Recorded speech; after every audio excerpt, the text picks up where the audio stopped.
Hello दोस्तों, आप सभी का रोमांटिक कहानी में स्वागत है।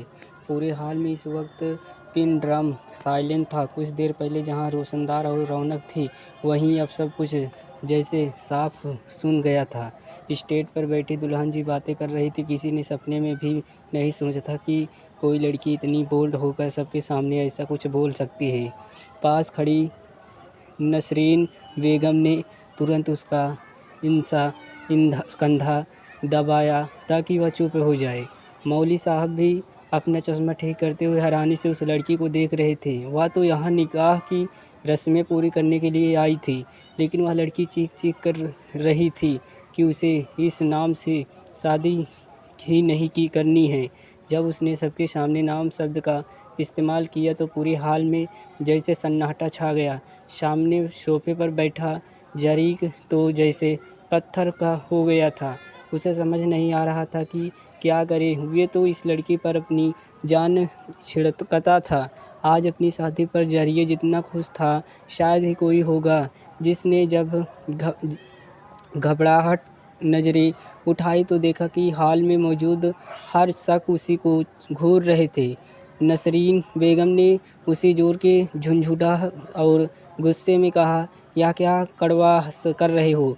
तुम दिमाग ठिकाने में हो कि तुम्हारा कि नहीं? सब लोग देख रहे थे। ऐसी घटिया बात तुम सोच भी कैसे सकती हो?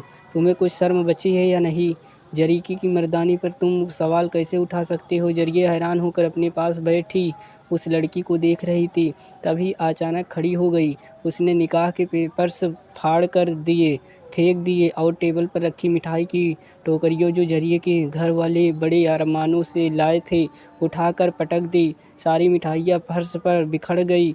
वे बारिश की आंखों में आंखें डालकर बोली, वह कोई झूठ नहीं बोल रही है। मैंने जितना सहना था सह लिया। मैं एक लड़की हूँ और मुझे पूरा हक है कि मैं इस एक ऐसे मर्द से शादी करूँ जो मेरी सारी ज़रूरतें और हक पूरे कर सके, जो सच में मर्द हो, ना कि ऐसा जो हाथों में चूड़ियाँ पहनता हो और होंठों पर लिपस्टिक लगाकर खुश होता है हो। जारी के सिर से भी चेहरा गिर चुका था। अब उसका भी सब्र टूट गया।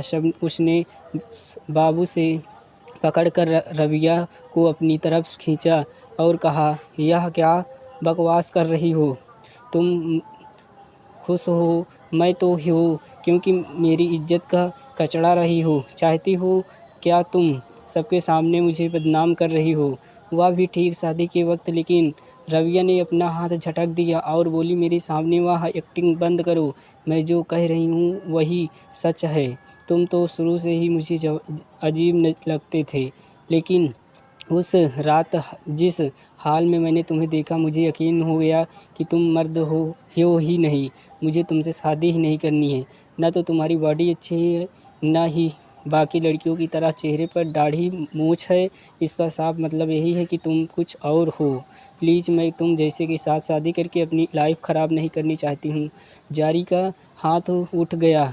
वे रबिया को एक कराकड़ थप्पड़ मार देता है। तभी रबिया ने अपने फ़ोन से कुछ फ़ोटो निकाल कर सबको दिखाना शुरू कर दिया। उन फ़ोटो को देखने के बाद नरसिंह बेगम भी शक भरी नज़रों से जरीर को देखने लगा। उन तस्वीरों में जरीर ने लड़कियों जैसा हैवी मेकअप कर रखा था और लिपस्टिक भी लगाई थी। उस वक्त जारी जो शर्मिंदगी महसूस कर रहा था, वह सिर्फ वही जानता था। उसे लग रहा था कि काश ज़मीन पर फट जाए और वे उसमें समा जाए। यह लड़की जिसका दिल जीतने के लिए उसने क्या कुछ नहीं किया था, वे उसे सबके सामने इस तरह जलील करेगी, उसने कभी सोचा भी नहीं था। रबिया बोली, देख ले अब सबके ने सच्चाई। अब मुझसे कोई उम्मीद मत रखना कि मैं ऐसी लड़की के साथ अपनी लाइफ बिताऊंगी। यह कहकर वह स्टेज से उतर कर चली गई।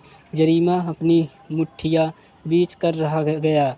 वही स्टेज के पास खड़े जरिए के पेरेंट्स चुपचाप यहाँ सब देख रहे थे। सरिका और राबया को पेरेंट्स के बीच बहुत अच्छे रिलेक्शन थे।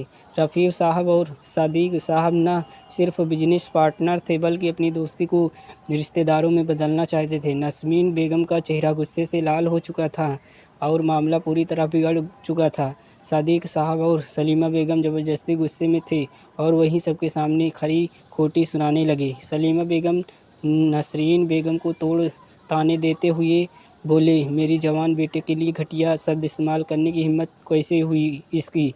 ऐसे थोड़ी भी शर्म नहीं आई? अपने बाप की इज़्ज़त का ख़्याल नहीं रखते। दोस्तों कैसी लगी कहानी? आशा करता हूँ कि कहानी आपको ज़रूर पसंद आई होगी।